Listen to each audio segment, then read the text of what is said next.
Naam, karibu tena mtazamaji wangu wa GBS TV. Hivi sasa tunaingia ukurasa wa pili wa mazungumzo yetu baada ya kuzungumza na Moses Dongo, Director Children's Garden Home and School, ambapo tulikuwa tunazungumzia kuhusu mgao wa fedha pamoja na utumizi wa mihadarati shuleni. Na nilikuwa nimeuliza swali moja pale ya kwamba watoto ambao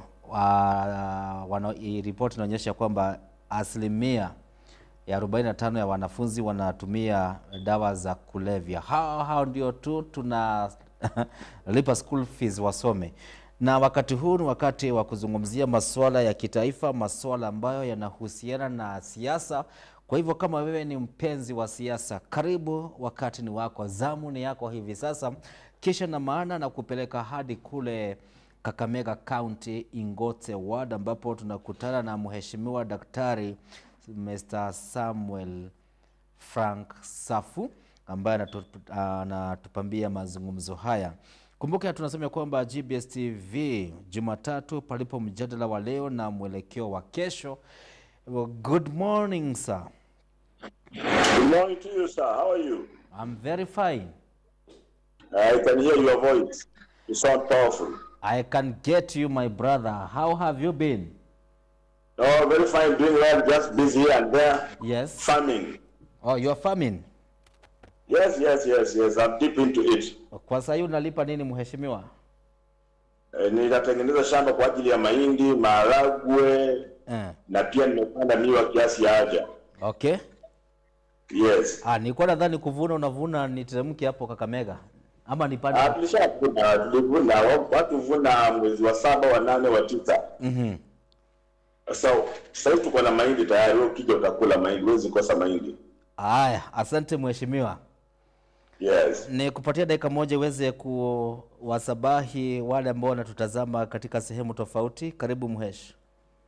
Thank you. Ningependa wakati huu kutoa salamu zangu kwa wananchi wote wa Kenya. Haswa sehemu za Ingote, wale ambao mimi natarajia kuwa MTA wao mwaka 2027. Kuambia kwamba Kenya hii ni nchi yetu na ni sisi jukumu letu kuitengeneza. Kwa hivyo njia rahisi ya kutengeneza nchi yetu itakuwa ni kuifanya kazi, tuchape kazi bila wasiwasi. Asante. Awali tulikuwa tumazungumzia kuhusu uraibu wa dawa za kulevya pamoja na ufadhili wa elimu shuleni na Moses Ndongo, na kuna maswali ibuka ambayo pia nikiangalia SMS sababu watu bado wanazungumzia swala hilo. I think it's issues of the national interest where utumizi wa dawa za kulevya unazidi. Maybe what is your take that over 45% ya wanafunzi shuleni wanatumia dawa za kulevya? Over 20% maybe shule za private schools zinaongoza kwa utumizi wa dawa za kulevya, and most the worst of it ni 8% ya wanafunzi wengine hawajui, na mzazi maybe hajui wanafaa kuwa ya rehab sababu wameitumia kiwango cha kuwa hivi sasa hisia zao hayezi zika reason inavyostahili. Na pia kumbuke kwamba jinsia ya kike imeweza kuibuka kwamba pia idadi yao ya wale ambao wanatumia dawa za kulevya inaongezeka. As a leader, mheshimiwa, what is your concern on this issue? My main concern as pertains this issue is, as mentioned earlier, the level of parenting. Our children operate on a 3-pillar: the parent, the child, and the possible mender. In this case, a teacher. And where these three are not working together, then we end up losing so many children in the world, where most of them get involved in such like drugs. Number 2, also the kind of environment that our children are now exposed to. Look at the media, look at even our home surroundings, the school and surroundings. We discover that those environments are so hostile to our children. And because when children are at home, parents have lost it. Parents are not on it. And that makes the children to do whatever they want to do. For instance, I was just doing a research in my home area. I realized that when it comes to our children, as from 7 p.m., we discover young children are out on the streets, are out walking around, roaming around all night long. My question is, as these children are doing that, where are their parents? We need to bring it to the attention of the parents that the responsibility of mentoring a child into matters of life solely lies in the parent. As much as we have other stakeholders like teachers who are involved, but the basic person in this matter is supposed to be the parent. So let us look at the parenting. How much are we doing as parents? How much input are we putting into our children as parents? How much available are we as parents to our children? There are cases where their children even don't see their fathers. Their fathers leave home very early, like in case of Nairobi. They leave home very early, around 5 to avoid jam and traffic.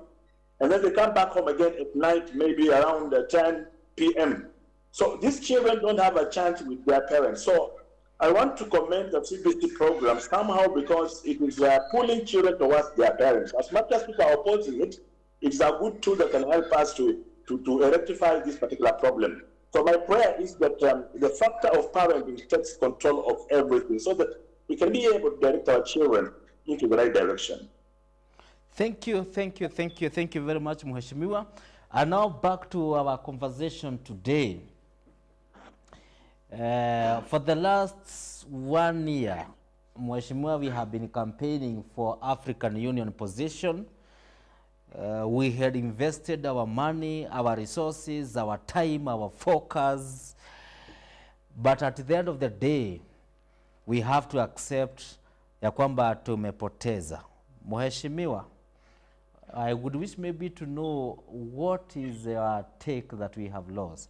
Is it because maybe we did campaign? Is it because that our approach was wrong? Or is it because as a country we didn't produce the best candidate for this position? Thank you. Number one, I wish to say that matters of elections are democratic. And in every election, you expect a winner and a loser. That understanding must come to us very clearly because that's one problem that Kenyans are suffering from. We don't want to know that when we go to elections, someone is going to lose. It is very much clear that once you go to any election, one person has got to lose. And it's not a must that when you go to election, you win. No. It is always a chance, an opportunity for you to win or lose. So that thing must be put in our minds. So that we need the mindset that every time we are contesting for something, then we must just win. Democracy calls for a winner. The majority have it all. Once there is a person who's got the majority votes, this person takes it all and then he takes the responsibility. So for us as a nation, we don't need to cry about losing an election because we have not lost Raila. Raila is still a pillar in this country. Raila is still a pillar in the politics of this country. He is still there for us. So him losing just a position does not mean that we as Kenyans have lost it. No. We have a Kenyan who is still alive, who is sound enough to continue articulating issues that affect our country. So my take will be that let Kenyans not die because Raila lost the seat of the AU. No, it was expected that someone was going to win, another person was going to lose. And let's look at Kenya as a country. As much as we are going to campaign for this particular seat, in our own country we had so many crises. Everybody is crying. There are so many demonstrations. There are so many strikes around us. There are so many things that are happening around us. Every Kenyan is complaining, is crying. The world is hearing. Remember, Raila is here in the country. So when these things are happening, he's within this country. So how can a problematic country therefore become a solution to the other countries? It becomes an issue. So that one alone did us bad. And that's why we lost this particular position. Maybe also our methods of campaign. We were not so much diplomatic in our campaigns. You know, we go with that fault. You know, when you're approaching presidents, you are approaching nations, it requires some humility. You don't need to go there just stamping, saying you are going to win, you are going to do this. No. You have to humble and speak to people the right language. And then the other factor is this factor of regions, SADC and all that. You know, also Africa, as the Arabic-speaking nations, they are there. So all those factors put together, you discover that Kenya as a country, it's not very easy for us to get that particular seat because there are countries that are French-speaking nations, they come together. Arabic-speaking nations, they come together. And once they come together, there is no way a few countries like us can claim that seat. It's very, very difficult unless we have a very sincere strategy that can make us lead. But the political environment in this country has played a down role in allowing us not to get that particular seat, my friend. Okay, thank you very much. Na kuna masuala matatu umetaja na ningetaka sasa tuweze kuyazungumzia kwa undani. So, swala la kwanza umesema ya kwamba ni the status, our status ya taifa letu la Kenya. Maybe for the last 2 years tumekuwa na siasa mingi, tumekuwa na maandamano, tumekuwa na mauaji ya vijana wengi wameweza kuuawa kupitia ule utumizi mbaya wa mamlaka ya maafisa wa polisi. And remember, these countries are still watching us. How maybe as a country, as a security department, ilikuwa ina handle maandamano, waandamanaji, the Gen Z issues, how maybe they were treated. Hizi nchi zilikuwa zinatazama. So, you are saying the political tension ama the political field was one of the maybe factor ambayo imeweza kuchangia maybe taifa la Kenya kupoteza. But now, was that one of the maybe the gradients ambayo hawa marais walikuwa wanaangalia? Yes, sir. Like let's take for example, when our president is going around the country, when he was visiting some counties, a clear one is the one of Isiolo and such. You saw the way the people behaved. And you know, Kenya now is a focus of everybody. Everybody all over the world is watching Kenya because Kenya is a factor when it comes to matters of administration, matters of politics in the world. So when you look at the way people are behaving towards the president, the way they disrespected the president, you know, by shouting, by you know, secular things, and people are hearing.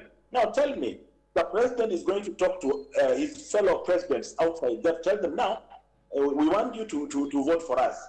It doesn't make sense because when the president loses respect from his people, then he also loses the voice locally and internationally. And that is what we need to look at as the factor that may have done us wrong. Because by booing the president, by echoing the president, you know, the president is a supreme power in a country. He's a very, very important person. He's a unifying factor.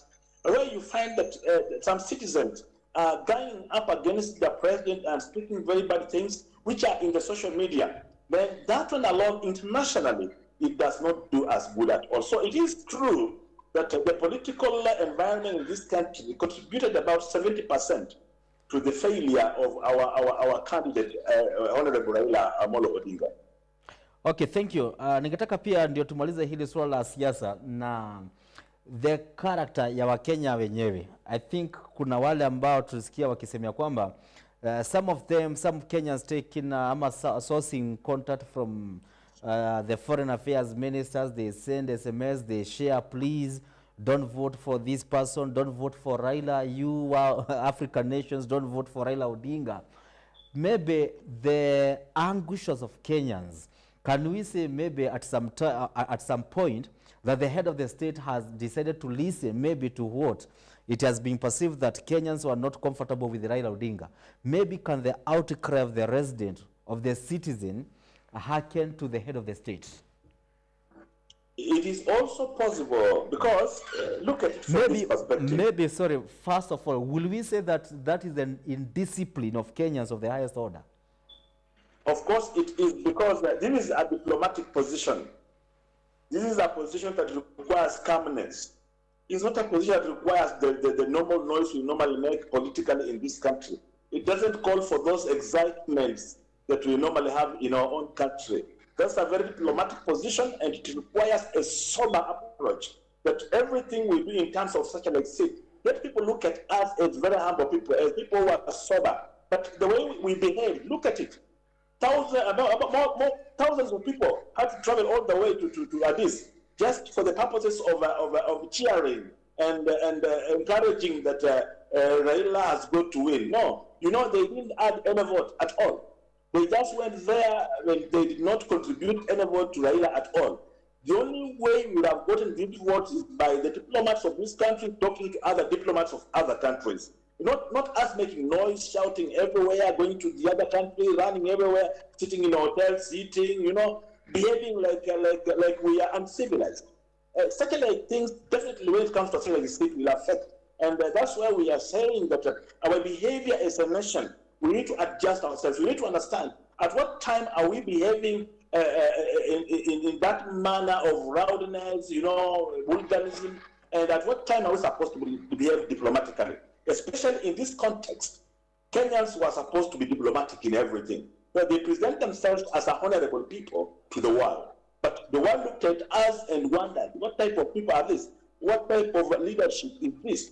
That these are guys who are making noise, jumping, they will come up to the place of elections, they're still making noise, they're still showing off, moving everywhere, behaving like they are the owners of everything. That character as Kenyans, we must just withdraw from it and begin thinking things soberly, because this kind of excitements are making us lose very important things in this particular country, sir.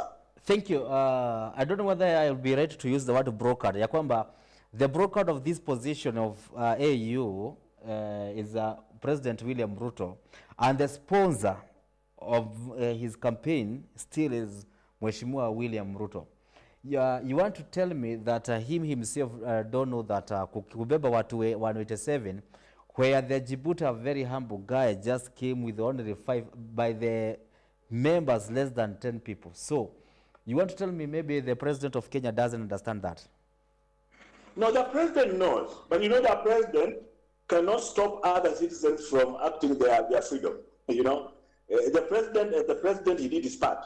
He provided the platform for Raila to campaign. He gave the necessary support, yes, as required, because I will see him sending the Prime Minister, the Prime Minister, Mr. Musalia Mudavadi, to go out there, to walk around the nations, try to lobby, so we can be able to get the votes. But Kenyans on the other side just decided to misbehave. They carried themselves to the center where the elections were being done, which was not actually right. We were supposed to wait from home, wait for the results, and then do the celebration. Remember in the past, let's take our local politics. Some people before elections, they begin celebrating that they have already won. That's a very poor mentality that we need to do away with. We need to wait for the results. Celebrations only begin after the results. But Kenyans were so much excited that even they were celebrating even before Raila was voted for. So we are saying the president was not wrong. He knew what he was doing, yes, but then there are Kenyans who need also to understand diplomatic positions are handled diplomatically. And those positions require us to jump around as usual in our local politics. That's where we are supposed to be. But we did not do it right by actually camping into Addis Ababa just because we want to cheer up Raila. No, Raila is a man who stands on his own. He can be able to stand on his own, and he can make his way without even this kind of noise that we are making. Asante. Nikitaka maybe tuangalie now the quality and maybe the profession ambayo kama taifa tumeweza kutoa. Djibouti iliweza kupeana a diplomat with an experience of almost 30 years. That's a lot. Ama niyo experience tuweza tuwasema ya kwamba ni ya kutosha, a diplomat. But we also present as a country an experienced candidate of maybe 30 to 40 years of experience, but now in politics, not in diplomat, but now in politics. So what was it, nini ilikuwa inahitajika? Ni masuala ya kidiplomasia ama ni ule ujuzi wa kucontrol na kumanage politics za Africa, ile tunasema geopolitics? Actually, what was required is a match of a person who understands an African, a person who understands the lifestyle of an African, a person who understands Pan-Africanism, a person who has an experience of what independence means. This is the kind of person we require, a person who knows the problems of Kenyans. And when you take the one who won the Sheikh Mohammed and Raila is outstanding, because Raila is a whole-round person. Raila, you discover that he is one person who is full packaged in himself. Politically, he's okay. Administratively, he's okay. When it comes to matters of exposure of what Africa is like, he's okay. This is a man who has also stood hard to fight for Africans. So this was the right person, yes, to get into this particular office. But as we say, other factors play against him. And those factors are the ones that in future we need to look at what are these factors and see how we can counter-react. But for this case, the person was rightfully, the right person to get this seat was Raila Amolo Odinga, because he's exposed to the Kenya and to the world politics, not just Kenyan politics, to the African politics. He understands them very well. So he was the right person for it. But what do we do? We leave it there because we didn't have any other option. We lost it. So what we need to do is just to accept it and take it up the way it is. Okay, thank you. Tunakimbia mazungumzo haya sababu muda wangu umekimbia sana mheshimiwa. Now, ningetaka tuweze kuangalia one of the factor, allow me to tuzungumzie factor mbili ama tuangalia vigezo viwili, samahani. Na kigezo kimoja watu wamekuwa wakizungumzia ni suala la the Anglophone versus the other side. For the last maybe 15 or 20 years, it has been easy maybe for a person who come from maybe different from maybe Francophone to win this position. What lobby do you need has to be done? Now, number one, what we need to work on is uniting Africa. Because Africa as it is, you will discover that it's not so much united. As much as we have AU and all that, Africa as a continent is not united.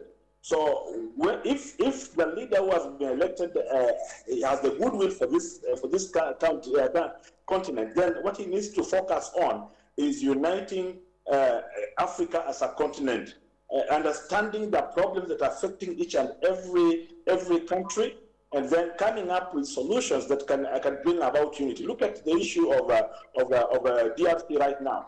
Look at the blames. You know, you discover that DRC is blaming maybe Rwanda or Burundi, Uganda for whatever is happening in their country. That means that there is no unity. If there was unity in Africa, then some of these problems will not be there. We will do away with the tribe issue, the language issue, the region issue. So we come together as Africans and forge our agenda as Africans, because that way then we shall have the bargaining power, and the European nations will respect us for that matter. But because we are disunited, we are doing things single-handedly as countries and maybe as regions, we have lost it. And that's why we are now fumbling and fighting here and there just to see if we can get there. But the one who wants the seat has a responsibility to work on the unity of Africa as a continent, so that all of us have one common language we are speaking in terms of where we want to go as a continent. Asante. Tukirejea tena tutakuwa tunaangalia nao itikadi za kisiasa baada ya matokeo ya AU hapa nchini. Now, kufeli kwa mheshimiwa Raila Odinga kutopata hiyo nafasi, kuna madhara ama kuna leta hisia zipi katika siasa za taifa letu la Kenya? But also tukirejea tena tutakuwa tunapata the maturity of the leaders that we presented. Djibouti plus mheshimiwa Raila Odinga, all the way from tutakuwa tunaangalia Madagascar kule kwa Richard Randiamandranto. Pia tutakuwa tunazungumzia the kind of maturity. Raila Amolo Odinga accepted the result peacefully. Democratic, tunasema kidiplomasia na pia kidemokrasia. So, kwa hivyo tutakuja kuzungumzia hilo, alafu tutakuwa tunamalizia kwa kuangalia then what next, sababu nimeona wakazi ni kama taifa la Kenya limejigawa kwa mara mbili. Kuna wale ambao wanasema ya kwamba Raila come back home and support us kushinikiza serikali ya mheshimiwa William Ruto, wengine wanasema ya kwamba mheshimiwa Raila Odinga come back Kenya so that you join mheshimiwa William Ruto na serikali yake ndio tujenge taifa letu la Kenya. So tukirejea tutakuwa tunachukua break fupi, tukirejea tutakuwa tunazungumzia masuala hayo. Kumbuka ya kwamba tukirejea the first thing tutafanya tutakuwa tunapokea video ya mheshimiwa Raila Odinga akikubali matokeo ya uchaguzi kule Ethiopia. Narejea na mengi zaidi. Hii ni GBS TV Jumatatu. Mimi naitwa Ivan Kibe. Na kumbuka GBS TV Jumatatu tunasema ya kwamba palipo mjadala wa leo na mwelekeo wa kesho. And the question of the day is, Can you survive without internet? Ngumu. Plus kwa chile hizo story tu zote zikupite ni ngori. Niambie ukweli. Like hii ni kama kuambia mtu mwenye alikuwa amezoea kushindana nguo, mwambie toa nguo ushinde uchi. Hiyo huku hatriki kwa sababu sasa like ilikuwa imekuingia kwa kichwa kabisa. Mimi nimesomea day school na niocha. So kukuwa na simu hadi ni ile katururu, si smartphone, ni ile katururu. Sasa unaweza kaa holi ya bila simu. Kuspend hii most of the time kwa simu. Also you need to run skills. So nilipatana na place hapa nikapply huko. And then I started learning skills. Digital skills. Yes, hadi siku mbili haiwezi. Kwa wiki naachilia hata kama ni siku mbili ama sometimes na extend tu wiki nzima. Napata shiki simu yangu.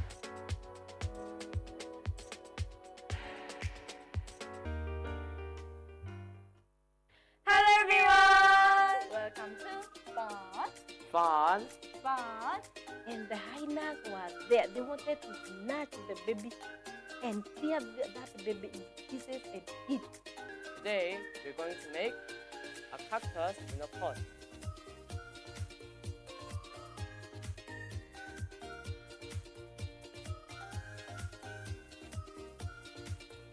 Hey, you, cold on.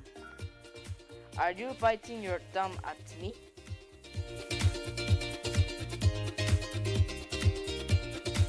I love my mommy. I love my mommy. Yes, I do.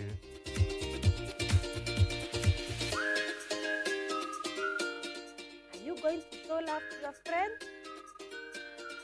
Sure, you are going to do that.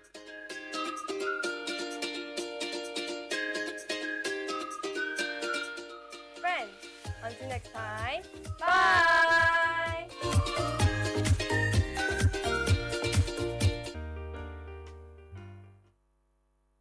So if someone is open to that extent, are men ready to talk? What will Eunice think about me if I tell her I'm not okay? Because there are those expectations placed by the society. That's why I talked about the socialization. Why should you be so much drained or weighed down by the thought of what will my wife say?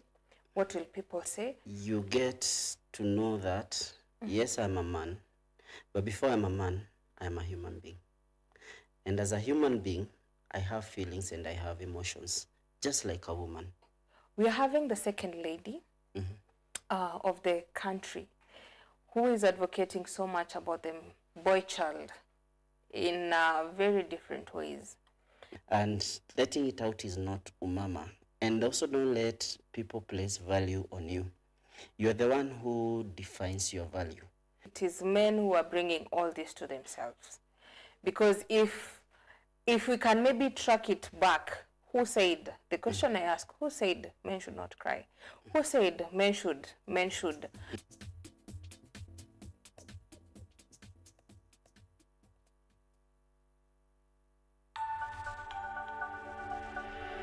Everywhere, GBS.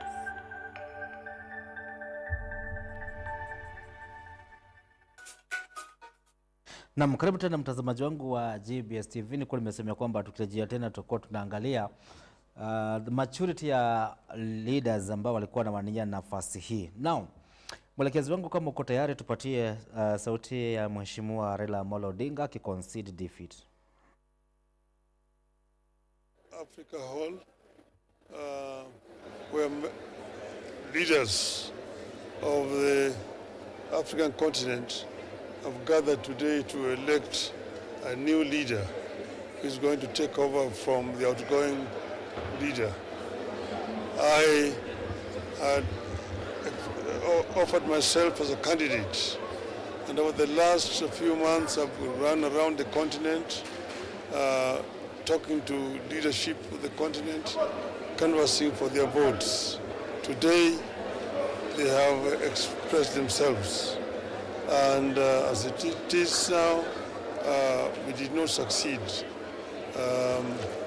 They will say that we must strengthen democracy in the African continent, and therefore myself conceding defeat, and I want us to use this as an example of strengthening democracy in our continent.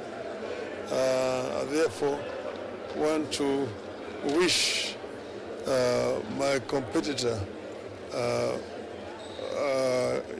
Ali Yusuf, all the best. We want to wish him success in his undertaking. And we also want to thank all those members or countries who voted for me. I also want to thank those who did not vote for me, because in doing so, they were exercising their democratic right. That's how democracy should work in our continent. We should strengthen it. So I'm very grateful for the exercise here today. I thank the people. I thank the people of Africa. And to say, Viva l'Afrique libre. Viva Afrique, viva. Karibu, my good friend. Swala hili la sheria nini in terms of maturity? Mheshimiwa?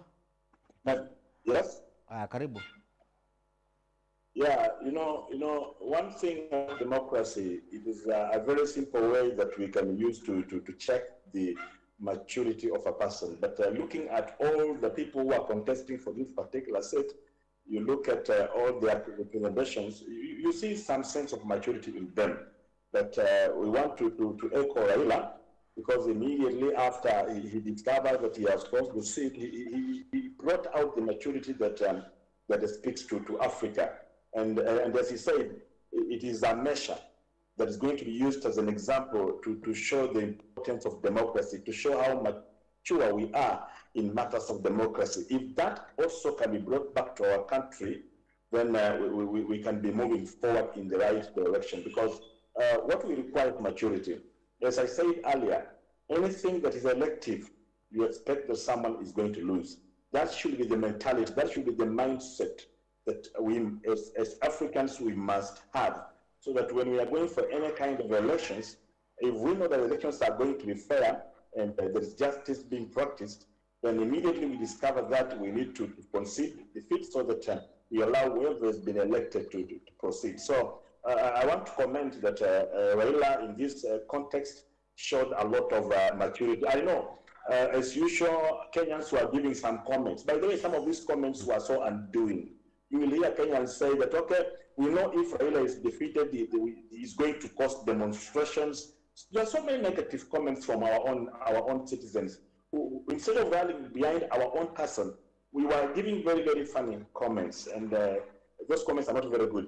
But in this context, maturity was well brought out by our Honorable Raila Amolo Odinga, and that's good for us. That's good for us. It's a plus. Okay, thank you very much, Mheshimiwa. Now allow me to come back home. Raila amepoteza nafasi hii wakati mahakama ya juu imeanza kuamuru ya kwamba muungano wa Azimio ndio uliokuwa na wabunge wengi. Wakati huo naye Moses Masika Wetangula ambaye ni spika wa bunge la kitaifa akirule out na kudispute the ruling of the High Court that Kenya Kwanza is still the coalition with majority, and so muungano wa Azimio wakiongozwa na Junet Mohamed wakisema ya kwamba sisi tunajua kwamba Azimio ndio tulichaguliwa na mahakama imesema sisi ndio tulichaguliwa, sisi ndio wengi katika nafasi ya ubunge, so tunataka our position. Wakati huo, and if I remember, they walked out of the parliament. In other side, wa Kenya kutoka ule mrengo mwingine, haswa I don't want to be regional, ama to go regional, but kuna watu wanasema kwamba come and join us, we shinikiza hii serikali ya Kenya Kwanza kutokana na maisha ngumu, high taxation. Raila anarejea humu nchini wakati our political status, they are not stable. Tutarajia nini going forward? Yeah, thank you. Number one, you must take it, and everybody must understand it is not easy for Raila to be absent from the Kenyan politics, even if he is outside this country. Raila as a person has planted a seed in the minds of people, and he can be able to control things even from wherever he is. So that thinking that Raila was going to get the AUC seat and therefore he was going to be kept off the Kenyan politics is a lie. Raila is on the ground. Raila is alive on the ground, whether he's physically present or not present. Secondly, in terms of what effect does it have for him to lose that seat and therefore coming back home? The effect is there, because if you look at the kind of ruling the speaker made, that was an injustice in itself. Why? Because the parliament is the legislature. They are the ones who are making for us these particular laws. They are the ones who pass the laws. And one thing that they are supposed to be careful about is to obey the ruling of the court, because if they don't do so, then they are setting a wrong precedence where Kenyans will begin defiling law. They'll begin behaving in a manner like, if at all, the parliament where law is made, they can't obey the law that they made themselves. Then what do you expect the common man to do? So for us, when we look at the ruling of the speaker, Honorable Wetangula, it was not the right decision. What he would have done as a speaker, he would have allowed the ruling of the court to take charge of the process. And then maybe if there are any complaints, those people are supposed to go back to the courts, because that's the only avenue that you can undo a court decision. They were supposed to go to the Court of Appeal and appeal, so that they can be able to see if they can undo that particular decision. But for us, what Wetangula did was wrong, and himself, that one alone, it is undoing to his side. It's going to affect him politically. It's going to affect him. Number two, you saw the ruling. The ruling talked about several things that were supposed to be attended to. Like for example, now, Wetangula doubles as the chair of Fort Kenya. But in the Constitution, it's very clear that a Speaker of Parliament must be a neutral person. Therefore, means that when you go to that office, you relinquish other positions that can make you have an interest in something. But now, how come that the Speaker has been running the office all for about 2.5 years now, and he's still the chairman of Ford Kenya? That's not right. Can we go back to those old days when we had the parliament itself?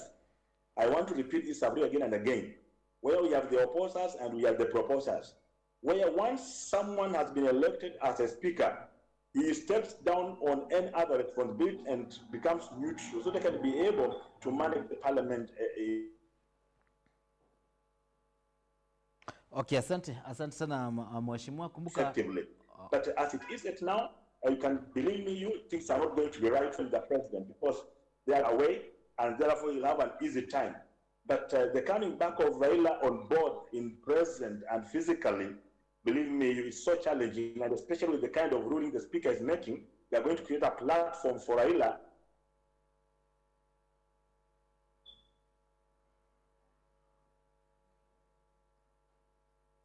Okay, thank you. Kumbuka hii ni GBS TV, unazidi kufuatilia mazungumzo haya mahali popote ulipo. Kumbuka ikuwa na swali lako hivi sasa tunavyozungumza, itakuwa na angalia kile nani ambao wanazungumza na mimi ndio niweze kuwatambua.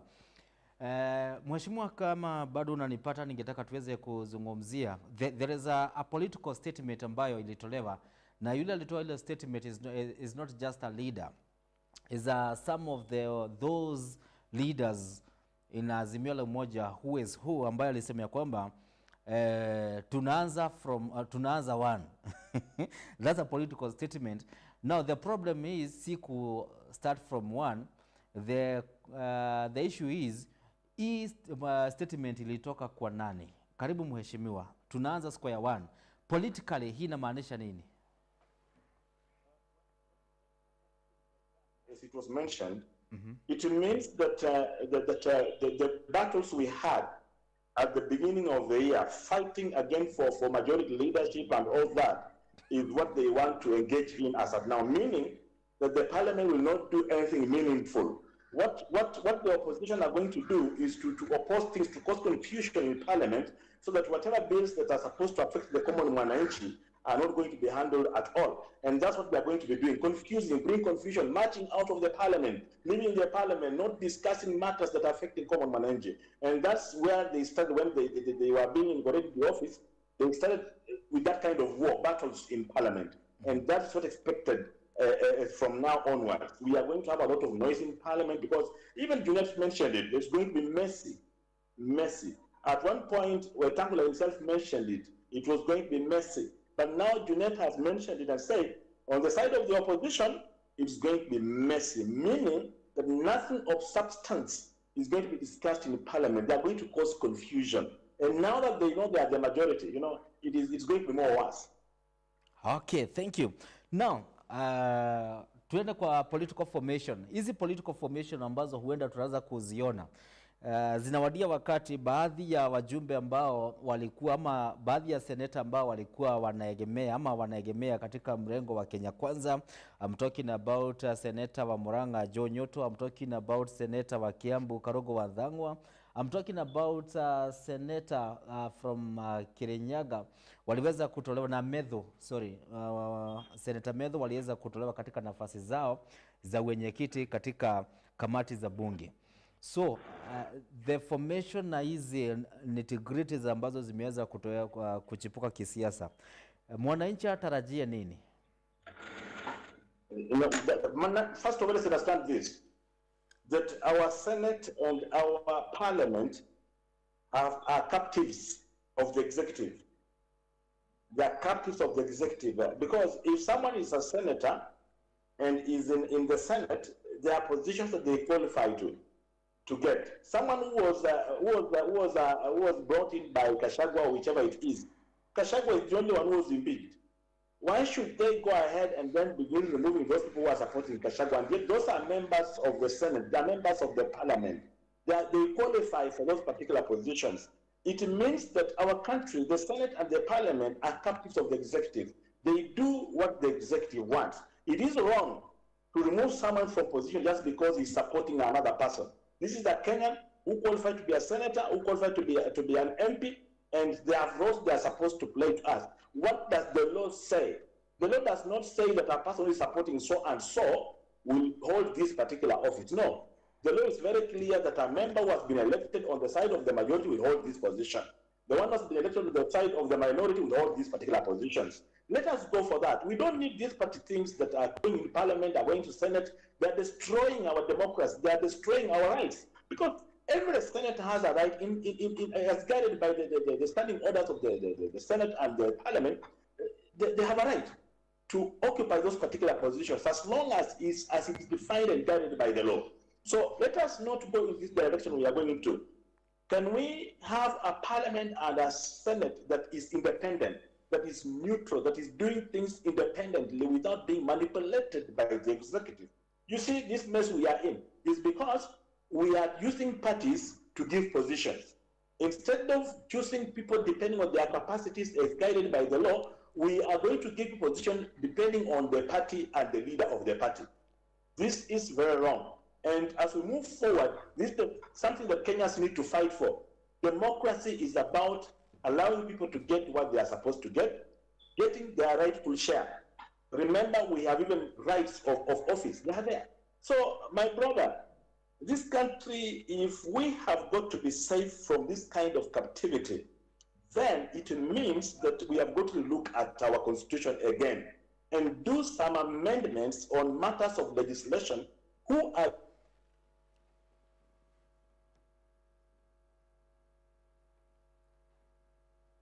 Okay, thank you. Pole mheshimiwa, nadhani unapotea kidogo. Maybe ningetaka tuweze kirejea tena tuweze kuzungumzia swala la wale watu ambao nilikuwa nimesema hapa wale Kenya ni kama imegawanyika kuili kisiasa. Kuna wale wanataka mheshimiwa Raila Amolo Odinga akuje ajiunge na mheshimiwa Rigathi Gachagua kuishurutisha serikali, na wakati wanasema vile wabunge wenyewe wa Azimio la Umoja wakitoka katika bunge la kitaifa wakati wali walk out, wengine walikuwa wanasema ya kwamba tuendeni wa Munyoro. So which side do you think might be easy for mheshimiwa Raila Odinga to land in politically. Karibu Mhesh.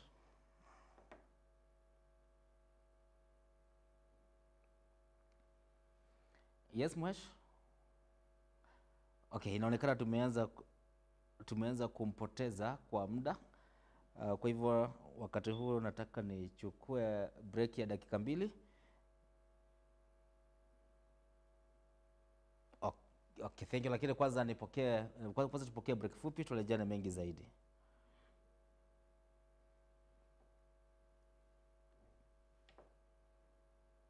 Mwelekezi, tupeleke break ya dakika 1, tulejane mengi zaidi. We are going to be talking about goal setting itself and building resilience. Goal setting and building resilience. So hawezi sema nita set goal then someone else akuja kuwork on the goal. Hawezi sema uta set goal yenyewe mwenyewe huwezi reach. Hawezi sema uta set goal na mali una stand like huwezi reach ile goal umeset. Just imagine I've promised someone that I will do something to them by the end of this year, and then surely I fail. What will happen? You know, they will say Steve has broken my heart. Nimeset hata mimi goals, but ni realistic goals. Unajua aje ni realistic? Because najua I'm capable of, like, they're realistic. They're making sense. Sijasema nanunua V8 by the end of the year. But because I know inaweza kuwa impossible, because mtu anaangalianga siku make tu. Unajua utaandika by December 31st nataka kuwa na iPhone 16 Pro. It is insane to do the same thing and expect different results. Yeah, so definitely we need to see, like, if it is not working, what is in this system that is making this thing fail, and I'm expecting these results. How can I improve this project? The goals that you set, maybe ukiona like maybe that can be affected by kitu huwezi avoid. About self-competition. I'm only in competition with the person I see in the mirror, and that is me. So it is about my personal development. It's not just a matter of writing and putting and now waiting, you know.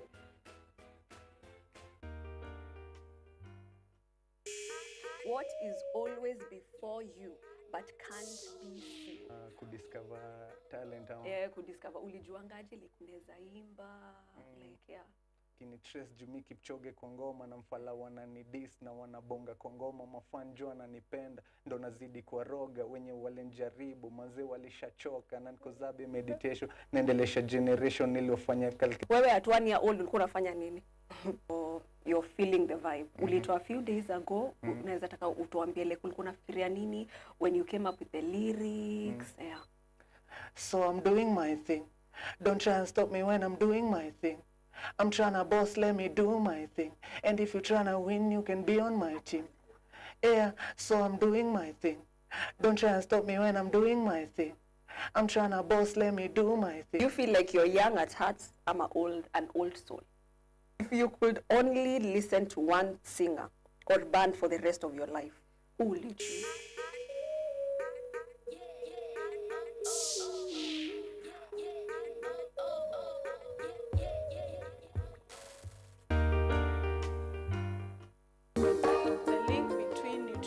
Cancer. This cancer patient wangi amesaliwa na hii ugonjwa.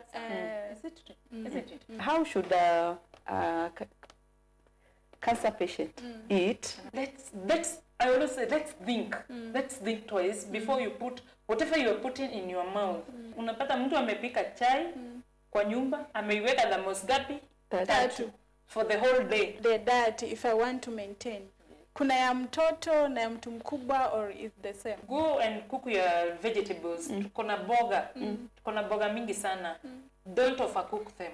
Try to stream. Let's try to eat well to maintain our health well.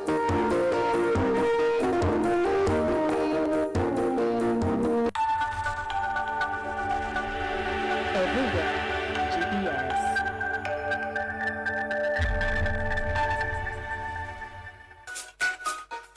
Karibu tena mtazamaji wangu wa GBS TV, na karibu tena mheshimiwa, tumalizie tujiulize hili swala nilikuwa nauliza. Ukisikiza wale wabunge ambao walitoka nje wakati wa speaker Wetangula kutoa uamuzi wake, wengi wa Azimio walikuwa nasema twendeni wa Munyoro. So Unaona kana kwamba mheshimiwa Raila Odinga kija wakati the political parties zinaanza kujiform for 2027. Unaona kama itakuwa rahisi yeye kusikiza wale ambao wanamwambia twende wa Munyoro? Just take it from me that Raila is a politician, and Raila in his heart, he has always lost elections, not because he has lost elections, but because of some other gymnastics that normally goes on during the election. And as of now, I want to assure you that Raila is going to do everything possible. He's not going to be on the ballot. He's going to support the opposite side. As much as the president has been with him in the journey of AU, believe me, Raila as a person is going to take a side, and most likely is going to join the Kashagwa group towards campaigning for 2027. Remember that you already mentioned it to Matiang'i, that Matiang'i is his son. That alone is enough to tell you that there is something cooking behind the curtains, that from 2027, Ruto will not just find it because all opposition try to come together, and especially the Kashagwa factor, the Uhuru factor is going to come in play. Okay, thank you. Namba tumaliza na swala hili la mwisho. I have seen some people na unakisikia kwamba wengine wakipredict you depending ni nani ana predict. Somebody has said and to quote Miguna amenasema ya kwamba expect maybe BBI 2 where maybe mheshimiwa Raila Odinga na William Ruto might try maybe to see how they can still work together, or how maybe the president may try to contain mheshimiwa Raila Odinga for 2027, maybe to have amendment of constitution. Na the question ambayo nimeona wengi wakisema na kama mwananchi wa Kenya pia, I would wish also to put my voice to this. Tekeleza katiba, wacha kufanya mabadiliko katiba. Mheshimiwa, kumekuwa na hizi tetesi that there must be something else that the government or William Ruto might try to hold Raila with. Na hii ni maybe nimeona pia maybe mheshimiwa Gathoni wa Moshoba predicting na expect the implementation of NADCO report now going forward. So what is your thought on this? No, I want you to take it clearly from me, my brother, that I will, please. Raila is a very practical politician.